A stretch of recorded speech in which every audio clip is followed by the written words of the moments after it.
Cory Paul. This interview is being conducted by Nate Gunner from the Wright State University Veterans Voices Project. Also in attendance is a small audience.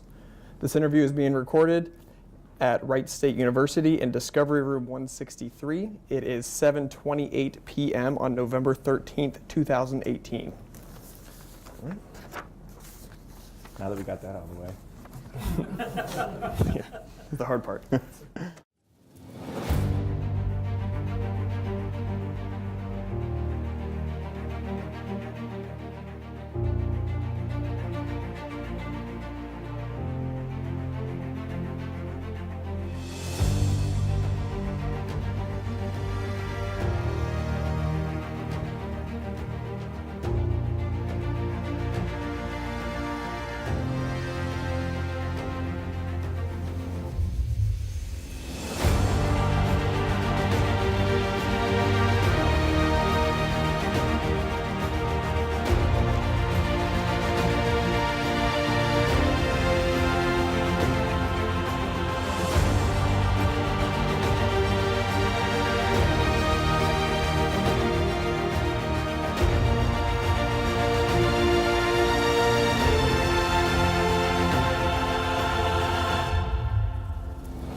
All right, we're going to go all the way back. So when and where were you born?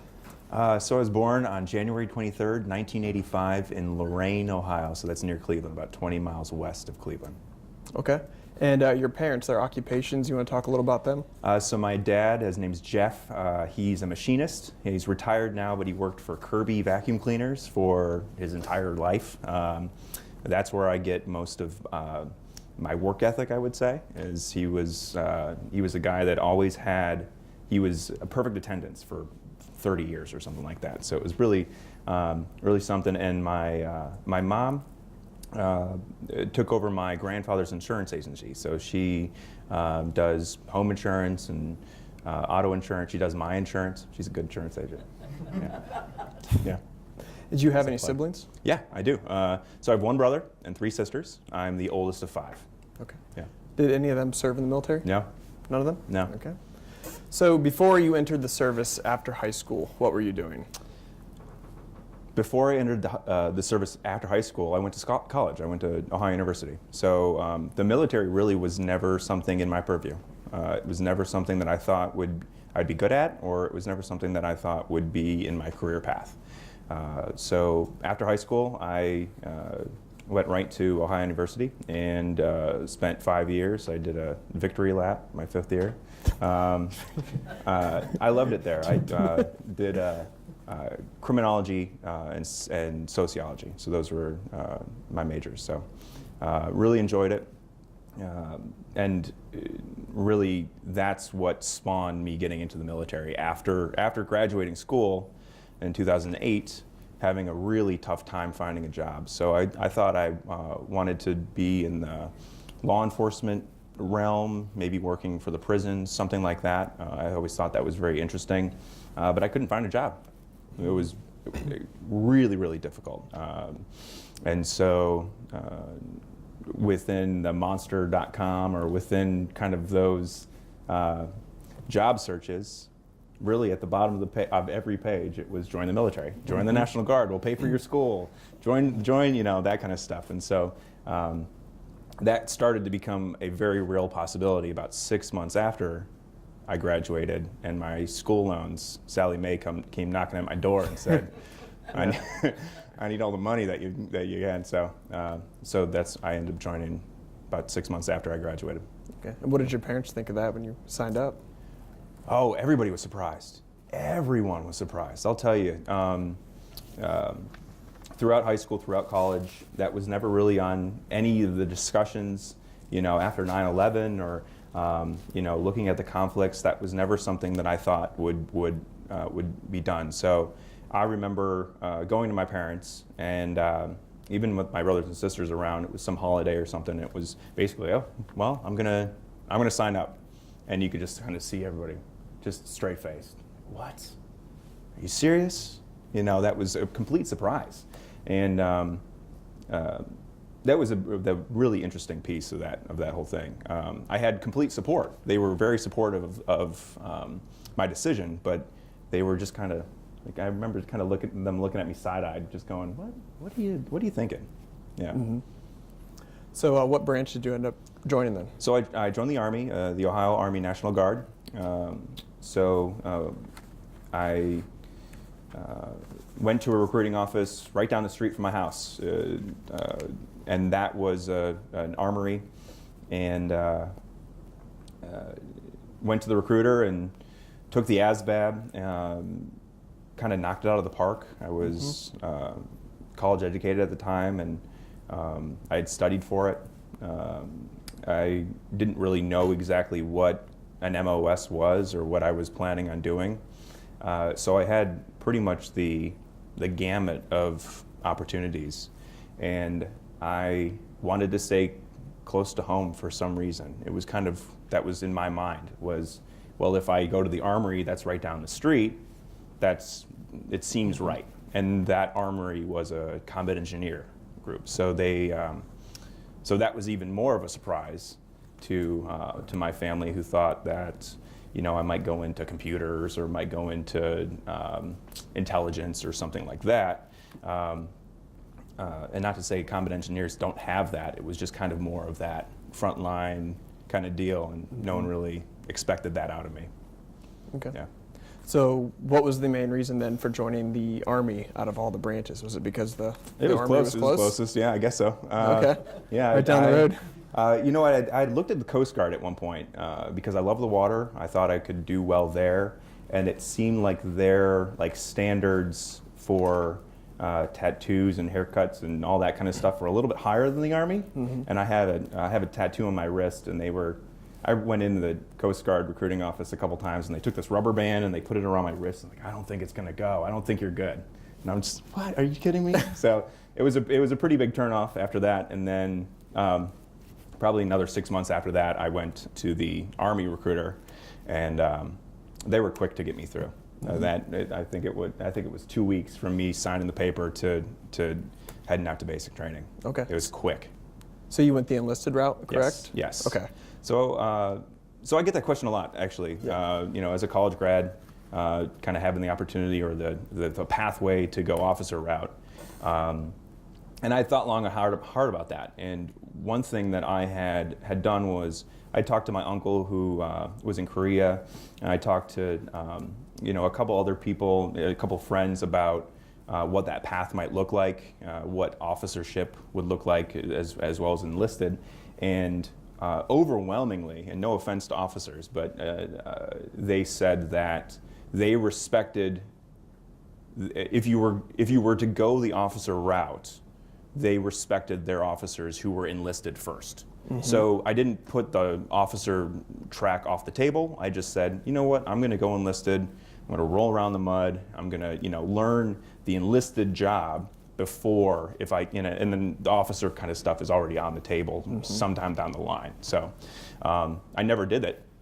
There was an opportunity to go to basic officer leadership course, BOLIC, and I went for 2 weekends out of that and hated it. Yeah. I didn't like it at all. So went back enlisted and finished out my career like that. Okay. Yeah. So do you remember the dreaded day of leaving for boot camp? Oh yeah. So they they have you through the MEPS processing station. You go and you pee in a cup and you get blood and you do the duck walk and you do all these things that are so strange. It's really very weird. And the next, they had us in this really nice hotel, and then the next day you're on a bus and then a plane and then another bus and then another plane, or it's a very much of a blur from Cleveland to Fort Leonard Wood, Missouri. And I remember standing in I think the Missouri airport, just kind of looking around, and I had my National Guard backpack on and I was ready to go, and I'm just like, where do I go? I don't know what to do, And there was a USO there, and they were fantastic, and they had kind of grabbed all the people that were coming from different flights that were getting on the bus to Fort Leonard Wood. But I remember having the most butterflies and just the most nervousness I felt sick. I just didn't know what to expect, right? I felt alone. And it was really interesting the bus was quiet. You know, it really wasn't too many people talking to one another. You know, we're all in the same boat, but it was very hard to broach that conversation. So I just remember being very uncomfortable the whole time, and then pulling up, middle of the night, and having this very, very loud, very, very obnoxious drill sergeant with the hat and the yelling and the whole thing. Get off my bus! Get off my blank bus! Right? Words, yeah. And just being like, oh, what did I do? What did I, what did I do? I'm not a huge fan of authority in the first place. I've never been. I've always kind of had that, I don't know, maybe a chip on my shoulder or something, but I never really appreciated authority. And then you have this huge authority figure, like the quintessential military authority figure, and I'm like, oh man, this stinks. So do you have any funny stories you remember from boot camp then? Oh man. I'll tell you about boot camp. It was the most interesting thing about that was I was average 5 or 6 years older than most of the guys in my company, right? So only a couple of us had any college experience. Again, most of the guys were 17, 18 years old, and I was 25 at the time. And so that 6 years made a world of difference from what my experience was and what I feel like what my expectations I put on myself and what expectations the drill sergeants or the other company put on me as far as being kind of the older, wiser guy, right? So I just remember right off the bat going, oh, I think, this is gonna, I started to like it really quick. I feel like being in that situation, I started to really appreciate that extra couple years and that extra little bit of perspective or that little bit of, I just felt a little older, maturity too. I remember being really annoyed by immature 17-year-olds, really annoyed. And then just every once in a while trying to inject a little bit of knowledge or a little bit of, hey, maybe that's not the best way to talk about your colleagues, or maybe that's not the best way to talk about a female, or maybe that's not the best way to talk about whatever, whatever the situation was. So, with that, you have a lot of downtime, you have a lot of time to think, and so trying to make sure that people were there to get trained and to do well and to have that whole Army experience, but also kind of grow as people. And I felt a little bit of responsibility there. I think my big brotherness really kicked in. Really kicked in. Yeah. Do you recall any specific drill sergeants, correct, or instructors? Yeah, so Drill Sergeant Ray, Drill Sergeant Gay, those were the Drill Sergeant Gay was our company's, or our platoon's drill sergeant. And I remember getting really close with him. I remember hating his guts for most of the time. Most of the time I was just like, you know what? You get to go home and then you're coming and yelling at us and nothing's ever right, and even if it's perfect, it's not right? And it's just, come on, what's the deal? And just really not appreciating the work that he was doing until there was a switch that flipped. Our group became really very cohesive, and we were a well-oiled machine, and we were following directions, and we were doing really well, and winning a couple of awards here and there, and just even just the marching, just being smooth, all that kind of stuff. I remember just being really happy with that. And there was one point where we were cleaning gear, and it was towards the end of the basic training, and I was standing in line. Drill Sergeant Gay was just kind of standing around, and I was usually very quiet, just kind of pretty observant, trying to figure out what I needed to do, and if I needed to move, I'll move, right? And I could tell it seemed like he was having a bad day. It just seemed like he was a little bit more despondent than I'd ever seen him, right? And so I kind of broke ranks and asked him if he was okay. You okay? And it was like, this could even be the worst day of my life, right? Start pushing, you slime, whatever. But he was gracious. He was like, Paul, thank you for asking. No, things aren't that great, but the fact that I did that was a gamble. But I remember after that feeling really good about everything he had done for us in the past, right? And everything he had done for us during basic, because that humanized him, I think, right? That gave me a sense of he was there to do exactly what he was doing, mm-hmm. right? And I fought it every step of the way, at least in my head, right? Mm-hmm. So, have you ever talked to them since? No. That sense? No. I don't really keep in contact with that many people, honestly. Unfortunately, a lot of people communicate via Facebook, and I don't do Facebook, and mm-hmm. I'll get texts here and there, an email every once in a while, send one out or get something. But for the most part, it's very few and far between that I have any interaction with anybody from basic, let alone any of the other experience I've had in the military. Yeah. So what were some of the things you did enjoy eventually about basic training? Oh, I love to shoot. So that was probably my favorite. I shot expert in basic. I was one of maybe 3 in the company, and I think it's 40 targets, and I had like a 36, so it was like the least of the experts, but it was still an expert. Pretty good, right? And I loved all the practice. I think the fact that we had some time to do the practice, and my grandfather taught me to shoot, and so it was a nice way to connect me to that. The obstacle course, those kind of things were always pretty fun to me. Yeah, I love to shoot. Okay. Yeah. So being National Guard, after boot camp, do you go straight into training or do you go home first? So our basic training and our AIT were together. So AIT is advanced individual training, basic training.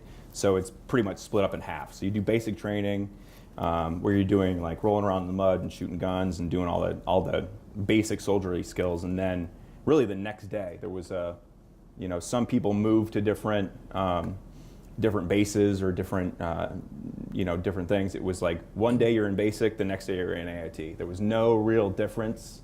I had people that had experienced AIT from basic and said it was like a world difference. They got their phone, they got to watch TV, right? Their AIT was a lot different than basic. Ours was exactly the same. Wow. Yeah, if not worse. They were expecting a lot more out of us. Yeah. But all of that was really very neat. So combat engineer, learning everything about explosives, everything about IEDs. We have a field manual about that thick, about 2.5 inches thick. Wow. And I'm a reader. I like to read. And the second they handed it to me, I was like, oh yeah, this is, it had everything that you'd ever want to know about being a combat engineer. And the AIT piece was really very interesting because then I started to learn my job. I started to learn what was expected of me.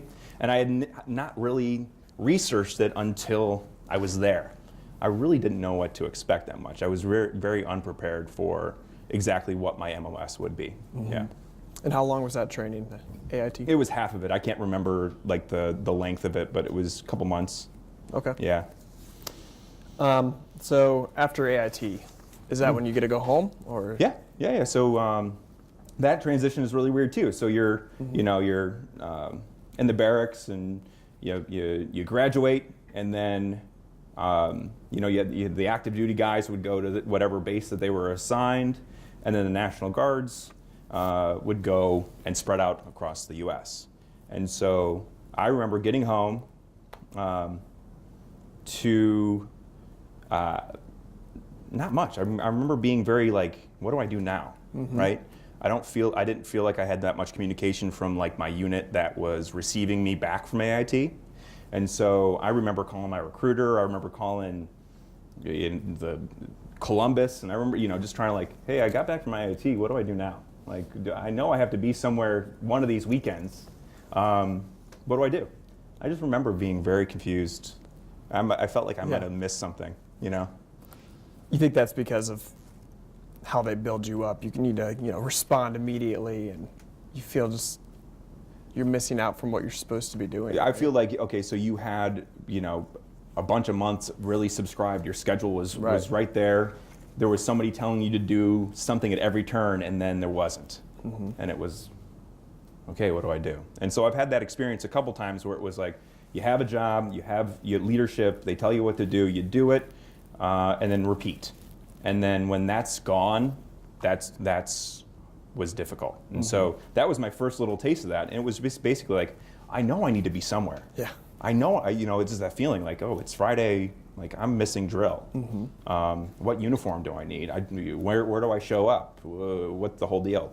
All that was not communicated until pretty much last minute. I got a call, I was like, hey, you got drill this weekend. I don't have stuff to do. What are you doing? So what were you doing when you weren't at drill then? Did you find work or? So I lifeguarded for a little bit. I was volunteering with the Red Cross and just trying again to find, that what was interesting is I went to the military to pay off my loans. I had a little bit of money from basic training, but hardly anything. And then I was right back where I started, right? I was right back with my resume, beating the streets, but at least I had National Guard on that resume. Yeah. That was helpful once I started figuring out what I actually wanted to do. So yeah, good experience. So how long was it until you deployed, if you did deploy? Did you? So we deployed in 2013 as a company. Okay. So that was 3 years. And so drill was 1 week in a month, the 2 weeks a year, and it was boring. It was not basic training. The leadership was, there, but we would go and sit on the drill floor sometimes. We would train, and then there would be this length of just boredom. What am I supposed to do? Am I supposed to be doing something right now? I remember feeling very listless for a lot of my National Guard career because, they'd have you go out and check vehicles or they'd have you go out and do training, but they're only filling that block of time. And then there's another group doing something else. So I started getting real smart and bringing homework or bringing work or bringing a book. I found that through my entire military career, I became a lot more of a reader because it was I feel like it was a little bit of escapism. You know what I mean? Yeah. So I remember sitting on the drill floor or finding like a hidden classroom or, somewhere, a little outside of the watchful eyes and just opening a book and just reading about whatever. Catching up on fiction that I had on my list forever, those kind of things. So, so then 2013 came, or about 6 months before 2013, and they kind of called us all around, and some major was there, and he goes, we kind of all knew that what was going on. There was really no pomp and circumstance, and it was everybody circle up, and you're deploying to Afghanistan. And there were half of us in elation and half of us in dread. And it was just so odd. It was really weird watching everybody's reaction. I don't know what my reaction was. I remember wanting to deploy. I remember going, this National Guard thing wasn't what I signed up for. This 1 week in a month is not cutting it. I learned a lot in basic. I did really well. I want to get that going. At one point I was thinking about going active because I couldn't find another job. So just trying to remain busy, trying to be intentional about the money that the government spent on me to get me to do whatever I'm doing, right? Okay. Yeah. So how long was it, you say, after they gave you that message until you deployed? 6 months. You had 6 months? Yeah, about 6 months. So I went home and told my family, and that was even rough. That was pretty rough. My mom was upset. Afghanistan, oh my, it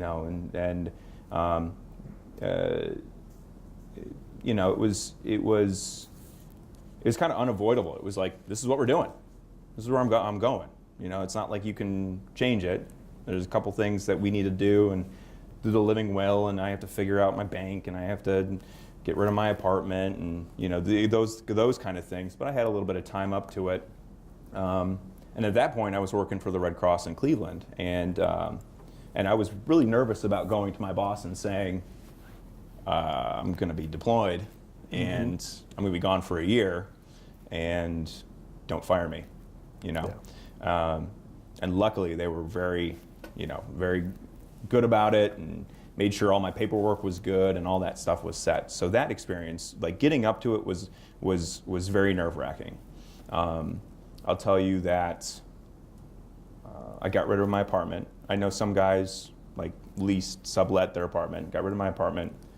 I sold my car, and then I started selling like a lot of my stuff. I sold my guitars. I used to play guitar. I don't really anymore. Basically until that point, I sold those, and I got to this kind of, I would call it a spiral. I was just kind of like, oh, I don't know if I'm coming home or not. And I had this feeling, I had this like thought in my head of my family cleaning out my apartment if I wasn't, you know what I mean? Yeah. And it was just so, it was so weird. And I knew I was going to be in danger, but I didn't know what. I didn't really know what to expect. But I wanted to make it as easy for whoever I left behind to kind of not have to do that. That's a big regret, I'll tell you, is selling those guitars. Yeah. So what day of the year was it when you left? Do you remember? It was in January. January? Yeah. Do you remember that day? Not really. No, I remember it being a whirlwind. I remember, my dad with a flag and hugging my parents as we left and being pretty, not crazy emotional about it, but then also you're around a whole bunch of guys that some have deployed before, and some have had that experience, and so they're a little bit kind of more stiff upper lip, kind of, okay, we're ready to go. I just remember kind of getting there and having my stuff and going, okay, well, here we are. Like, the ball's rolling. Like, there's nothing I can do to stop it.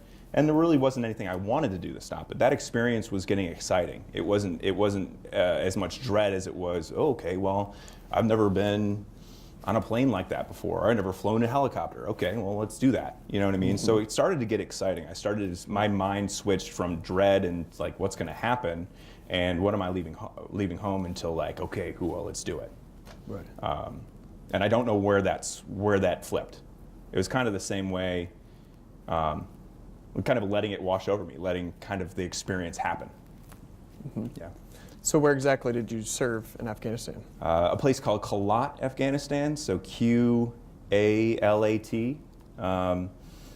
It was about 70 kilometers east of Kandahar. We trained in Kandahar for a little bit, but then we moved out to the FOB, Forward Operating Base, and it was a small FOB, about 1,000 people on it. Really small place, but really very just interesting, really pretty. I remember being like struck by the mountains and struck by the different landscape. I remember meeting a lot of really wonderful people that were like paid to serve food or paid to do the laundry or run the rec center or whatever. I mean, we had these small tents that were part of those. So I just remember trying to take it all in, and I remember trying to take the scenery in. I remember just kind of being like, oh man, this is really pretty. Like, why are we fighting here? This is pretty, But trying again to just have that experience, trying to really meet different people and try to get as much out of it as I could. What were your living conditions like then? So we stayed in a tent. We were in this kind of tent city, right? And there were about a dozen guys in our tent. And we had put like plywood up as walls, and I was right next to the vent. I was right next to the big industrial diesel powerhouse of an AC unit, right? And sometimes it would work, sometimes it wouldn't. I was most afraid of dying by like CO, like carbon monoxide. You know what I mean? Like, I'm like, this thing's not smelling right. This thing is not, like knocking on it, or like even the dust, like cleaning it out of dust, because it was literally like blowing into my room, into everybody else's room. So if I wanted to take revenge on someone, you might have something smelly in the room, or put it next to the vent, or those kind of things to have some fun with the group. But yeah, that was, they started to regret the fact that was the room that they gave me. Yeah. So what were your typical duties? What was a typical day for you? So I was a combat engineer. We were a route clearance company, so we had 2 route clearance patrols, basically each platoon, and they would be slated to roll up and down Highway 1 or Ring Road, looking for IEDs. So looking for things that weren't there yesterday, or things that may appear out of normal, or out of the abnormal kind of space. And because I was the bookworm out of the group, and because I was the guy that was always reading, they had tagged me, my leadership had tagged me to be one of the two in the company intelligence support teams, or COIST, C-O-I-S-T. And I remember them pulling me out of the platoon, out of the route clearance patrol, and had trained on, looking out. Basically, I would look out of the Buffalo window. It's kind of this window, and just looking out of it. That's all my job was, right? And I remember going, I could probably do some more. I probably could help out this crew a little bit more. And so I was really proud that they had picked me. And then it just started getting really interesting to me, because I was, I had applied for a secret security clearance. I had started reading all these intelligence briefs, and this was the kind of stuff that I started to really enjoy. I felt like sitting looking out the window was, it was helpful, but now this is something I'm really good at.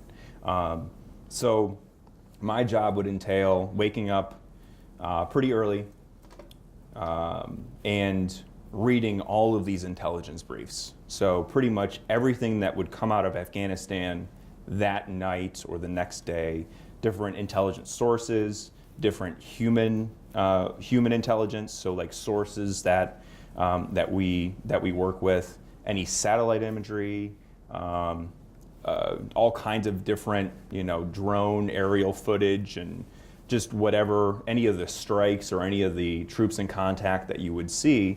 And I would read all this and go, okay, well, what's our threat level? What should we expect? What should this route clearance patrol expect? And so I didn't really get to go out on mission that often. I would go out maybe every 3 or 4 times a month. And that was to see the road and to see what I was seeing on the satellite, or seeing what I could see from these computers. And so I was what you would call a FOBIT. I don't know if you guys ever heard that, but yeah. So I spent time on Forward Operating Base Hobbit, I guess, I don't know. And so, it was interesting to me, because my job was to make sure that my route clearance patrols were safe, that they knew where to find the ID. And we were getting so good to where I could give them a known area of interaction, NAI. I can give them 100 yards on a piece of road, and I say, I will bet you $100 that there's an IED there. I bet you. There was some action last night, and the full moon was out, and it seems like there might have been some digging or all that kind of stuff. And then, good luck, be careful. And then hearing over the radio, like, it's right here. We found it. There was and that only happened a couple times, but I found so much pride in that. Yeah. Because if they didn't have that little piece of information, they might have rolled over it. Mm-hmm. Most of the time they would have seen it, somebody would have seen it, or one of the implements would have been able to detect that IED. But I like to think that I had a small part in that. So I really was felt, again, that big brother thing. I had that big brotherness. I was like, okay, I'm gonna read as much as I can about this. I'm gonna figure out as much as I can about this area, and I'm gonna make sure that you have safe passage through it, right? I loved it. I loved that piece. I got to tell you, the access to some of the photos and videos and stuff that you were seeing from Afghanistan or from the surrounding area was heartbreaking. I was looking at like after action reports of insurgents attacking a base, or after actions reports of IEDs, where you would literally see pictures, and as with a top secret or a secret security clearance, seeing pictures of just mangled bodies, right? Or just horrible images. And these were things that people on mission weren't really seeing. So I remember, I don't want to overshare, but it's like there were some things that you see on images, and you would see that from explosions or all that kind of stuff, and you'd go, okay, well, I need my teams to not have that experience, right?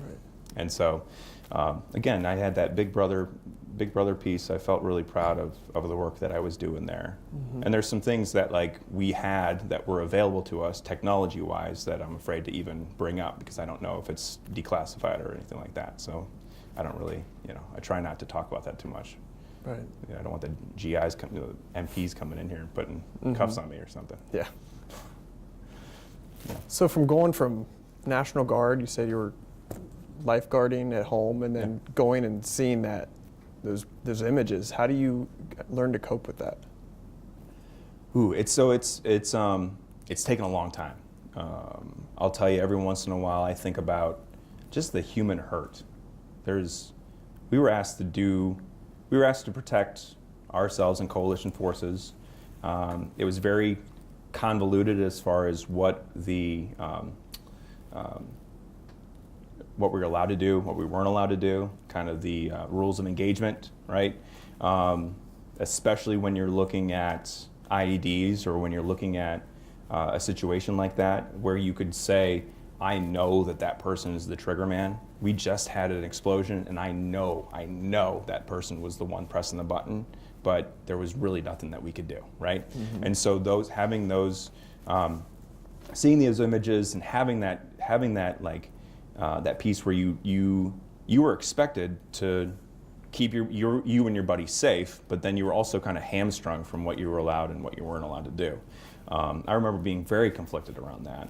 I'll tell you, we were on the flight line. So our tent city was on the flight line, and there was only helicopters coming in and out of our fob. And they were all friendly helicopters, but it was constant. It was that constant. And the hardest time I had was coming home, not having an apartment, not having a car, moving in with my parents, and knowing it was only temporary, and then realizing that there was a hospital built like a mile away from their home that was a trauma 1 center or whatever. Helicopters were flying in day and night, and I couldn't sleep. And it was a place where I should feel safe. That was one of my childhood home almost, right? But then this new sensation of these helicopters flying in and out would just put me back there, right? And knowing that I wasn't in any, like, not real danger, it was hard to, the helicopters were enemy helicopters, but that set the scene for me to go, oh, I'm still here. I'm still, there were a couple times where, my parents would say that I was sleepwalking or kind of out of it as I was trying to navigate the house. Or there was a time where I had something on the bed and knocked it off. There was, like my toiletry kit or something, and it fell off the bed, and it just, and I jumped out with my covers and just kind of was that. And that was only a couple weeks after getting home. And then just slowly but surely trying to figure out how to deal with that and how to talk about it and how to cope with it.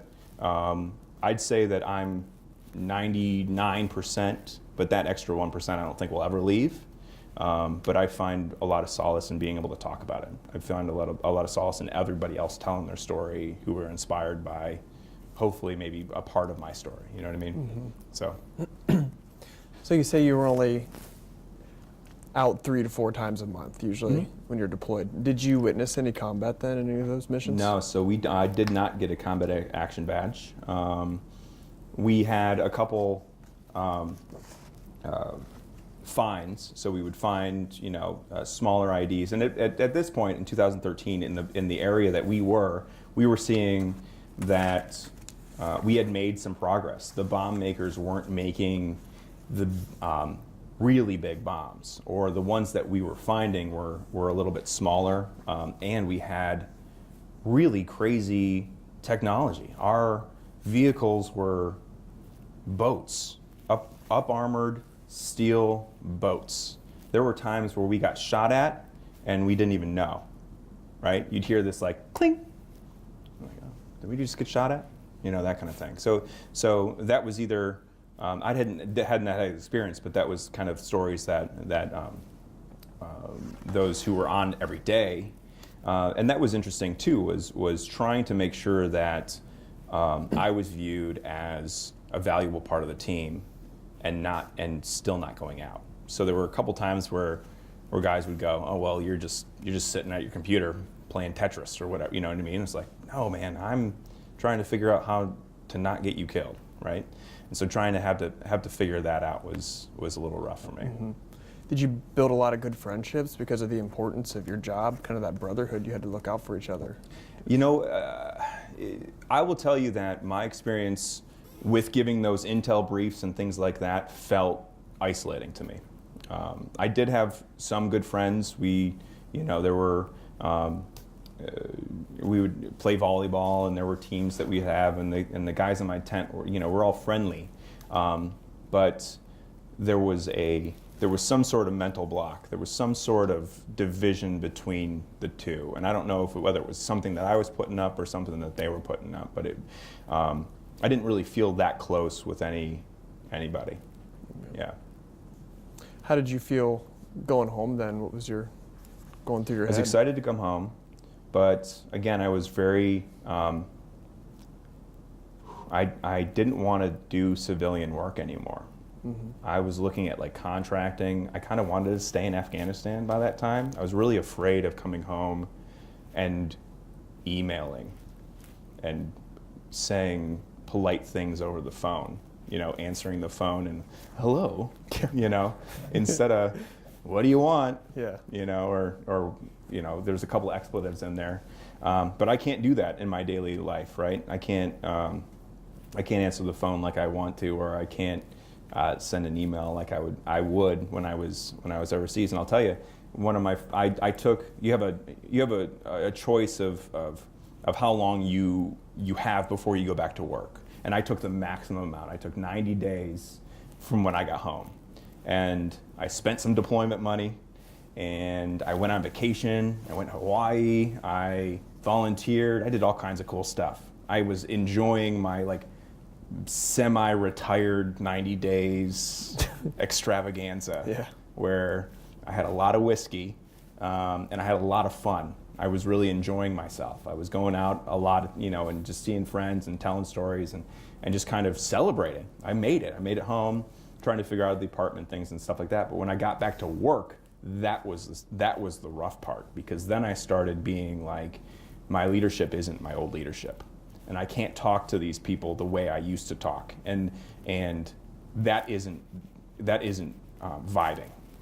I got in trouble and written up for insubordination the second day I was home, because one of my bosses, I say one of my because in the organization there's a bunch, had written an email, and I wasn't really very happy about whatever the situation was, and I just wrote back heard. That was it, heard, period, send. And that was a word that we were using all the time in the Tactical Operations Center. That was something that was no matter what somebody would say, it's like Roger or heard or let's go, right? And I'm move to action. And she saw that as insubordination. She saw it as something that I was kind of mumbling under my breath or something. It was very hard. It was very hard from her explanation to me. And I'm sitting there being scolded. Second day back to work, going, I'm a combat vet. I may be having some issues, getting back into this thing. What don't you understand about this? Why can't you give me a little bit of leeway? You know what I mean? And I started to get aggressive, and I started to get, really, really mad. I was like, why? I was putting a lot of the onus on them. I was saying, you need to make this easier. You need to make this what I'm expecting, right? And trying to figure out how to navigate that took a long time, And every once in a while the phone rings and I want to go, expletive. Nope. Hi. Hello. So what strategies have you used? I mean, I know a lot of veterans, and everyone's is different. So I go back to reading. I like to read. So I'll go back and kind of try to step away from it and take some breaths and take some time. I'll tell you that a lot of what I've found very helpful was doing stuff like this, telling my story, or having having a break where I would talk to people, or I would say that some of my strategy was finding those within the organization that were supporters of mine, supporters of my experience, may have experience with reintegration or kind of things like that, and I would hitch my wagon to them and say, hey, this is hard, this is, and take some time away from myself and take some time away from my email and things like that, and go and do something for myself. And I still do that to this day. There's times where I can't be cooped up at this computer anymore. I need to go and do something. I need to go out. And so trying to find those pieces, things that I enjoy, all those little hobbies and things like that, I try to figure out what works best for me. But I'm always kind of trying to figure out new stuff. I like to learn things. So, and giving somebody the benefit of the doubt. I got to tell you, I was in that experience with that email thing, I was just as much as at fault than that person was. And I know that now. But at that moment, I learned a lot from that, and just kind of how I promote my veteranness and how that self-awareness. How am I viewed by someone, right? I want to be a professional in everything I'm doing. And if I'm using that in an aggressive way, or if I'm using that in some misunderstanding way, then I'm not getting my point across anyway. I'm losing that battle. I felt like I lost that. And so taking that experience and giving a chance to educate a little bit and say, that was a word that we used when I was overseas. And, our operation tempo was really high, and this is the kind of stuff that we needed to do, and trying to use it as a learning moment, both for myself and that person. I've probably done that 1,000 times since that experience. So, and I find a lot of solace in it. Okay. So what are some life lessons then you took from your experience? Patience. I know David said that earlier. It's a patience. Perspective, I would say, is probably even better. A lot of perspective on, again, we're in this room and we're warm and we're clothed and we're not hungry, and we have electricity, and we're not in serious danger. All those kind of things. That perspective, that piece where it's it gives you a little, that makes me feel good about that. But it's also, I'll tell you that I feel like it's my duty or job to explain sometimes to people about who we were actually fighting and what the war, in my opinion, is about, and what are the struggles of PTSD or moral injury, or what are our veterans facing today, and what does a veteran look like? And so I think that my work through the Red Cross and working with the Service to Armed Forces line of business that the Red Cross does, is that gets me right up in front of it, and it gives me a chance to tell my story, which is completely therapeutic. I love it. It really makes me feel good. But I'll tell you, the thing that makes me feel even better is when someone is encouraged or inspired by this conversation. And then they're the ones that tell their story next. I had that experience with a Vietnam vet in Cincinnati, and I could tell that he was a little shaken, and he was in the audience watching other people tell a story, and I could tell he kind of wanted to say something, and he asked a question, but then he kind of went back, and you could tell just he was uncomfortable. And I went up to him, I gave him my card, I said, I'd love to hear your story. And he goes, oh, I don't know if I can do it. I don't think I can, no, I'll never tell my story, blah, blah, blah. And I said, I want you to think about it.